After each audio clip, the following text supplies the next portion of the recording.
ನಮಸ್ತೆ. ಎಷ್ಟೋ ಜನ ಅನ್ಕೋತಾರೆ ನಾವು ಆ ಕ್ಷೇತ್ರಕ್ಕೆ ಹೋದೋ ಈ ಕ್ಷೇತ್ರಕ್ಕೆ ಹೋದೋ ಆದರೂ ನಮ್ಮ ಕಷ್ಟಗಳು ಯಾಕೋ ಬಗೆಹರಿತಾ ಇಲ್ಲ, ಪ್ರತಿದಿನ ನಮಗೆ ಕಷ್ಟಗಳೇ ಕಾರ್ಪಣ್ಯಗಳೇ ಜಾಸ್ತಿ ಆಗ್ತಾ ಇದೆ ಅಂತ ಅನ್ಕೋತಾರೆ. ಆದರೆ ನೀವೆಷ್ಟೇ ಪುಣ್ಯಕ್ಷೇತ್ರಗಳಿಗೆ ಹೋಗಿ ಆ ಪುಣ್ಯಕ್ಷೇತ್ರದ ಸಂಪೂರ್ಣ ಫಲ ನಿಮಗೆ ಸಿಗಬೇಕು ಅಂತಂದರೆ ಮೊದಲನೇದಾಗಿ ನಿಮ್ಮ ಮನಸ್ಸಿನಲ್ಲಿ ಶ್ರದ್ಧೆ ಭಕ್ತಿ ಇರಬೇಕು.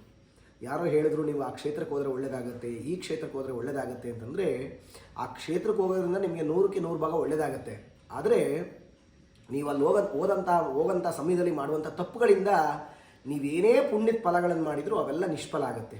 ಯಾಕೆ ಅಂತಂದರೆ ಆ ದೇವಸ್ಥಾನಕ್ಕೆ ಹೋದಾಗ ಅನ್ನದಾನ ವ್ಯವಸ್ಥೆ ಮಾಡಿರ್ತಾರೆ, ಅದನ್ನು ನಿಮ್ಗೆ ಎಷ್ಟು ಬೇಕು ಅಷ್ಟು ಹಾಕಿಸ್ಕೊಡಲ್ಲ, ಜಾಸ್ತಿ ಹಾಕಿಸ್ಕೊತೀರಾ, ಅದನ್ನು ವೇಸ್ಟ್ ಮಾಡ್ತೀರಾ, ಅದನ್ನು ಚೆಲ್ಲಿದಾಗ ಏನಾಗುತ್ತೆ, ಯಾರೋ ಗೊತ್ತಿಲ್ಲ ಅದ್ರ ಮೇಲೆ ಕಾಲಿಟ್ಟರು ಅಂದ್ಕೊಳ್ಳಿ, ಆ ಅನ್ನಪೂರ್ಣೇಶ್ವರಿ ಶಾಪ ನಿಮಗೆ ಬರುತ್ತೆ. ಅದರಿಂದ ದಯಮಾಡಿ ಯಾರೇ ಅನ್ನದಾನ ಪ್ರಸಾದವನ್ನು ಸ್ವೀಕರಿಸ್ಬೇಕಾದ್ರೆ ಎಷ್ಟು ಮಿತಿಯಾಗಿ ನಿಮಗೆ ಬೇಕೋ ಅಷ್ಟನ್ನು ಹೊಟ್ಟೆ ತುಂಬ ಹಾಕಿಸ್ಕೊಂಡು ಊಟ ಮಾಡಿ, ಮಿಕ್ಕಿದನ್ನು ಎಷ್ಟು ಬೇಕು ಅಷ್ಟು ಹೊಟ್ಟೆ ತುಂಬ ಊಟ ಮುಗಿಸ್ಕೊಂಡು ಅದನ್ನು ಕ್ಲಿಯರ್ ಮಾಡಿಕೊಡಿ. ದಯಮಾಡಿ ವೇಸ್ಟ್ ಮಾಡಬೇಡಿ.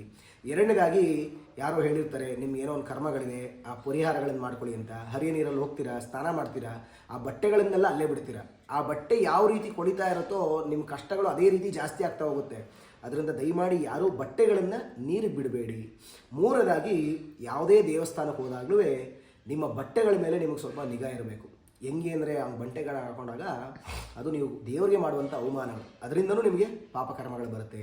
ಅದೇ ರೀತಿ ದೇವರಿಗೆ ಪೂಜೆಯನ್ನು ಮಾಡಬೇಕಾದ್ರೆ, ಅಷ್ಟೋತ್ತರಗಳನ್ನು ಮಾಡಿಸ್ಬೇಕಾದ್ರೆ, ಮಂಗಳಾರತಿಯನ್ನು ಮಾಡಬೇಕಾದ್ರೆ ಮೊಬೈಲಲ್ಲಿ ವೀಡಿಯೋಗಳನ್ನು ಮಾಡ್ಕೊಳ್ಳೋದು, ಅದ್ರ ಜೊತೆಗೆ ಫೋನಲ್ಲಿ ಮಾತಾಡೋದು, ಇಂಥವೆಲ್ಲ ಮಾಡೋಕ್ಕೆ ಹೋಗ್ಬಿಡಿ. ಅವೆಲ್ಲ ಮುಗಿದ್ಮೇಲೆ ನೀವು ಮಾಡ್ಕೊಳ್ಳಿ, ಏನೂ ತೊಂದರೆ ಇಲ್ಲ. ಆದರೆ ದೈವ ಆರಾಧನೆ ಮಾಡೋ ಸಮಯದಲ್ಲಿ ಆದಷ್ಟು ನಿಮಗೆ ಶ್ರದ್ಧೆ ಭಕ್ತಿ ದೇವರ ಕಡೆ ಇರಬೇಕು.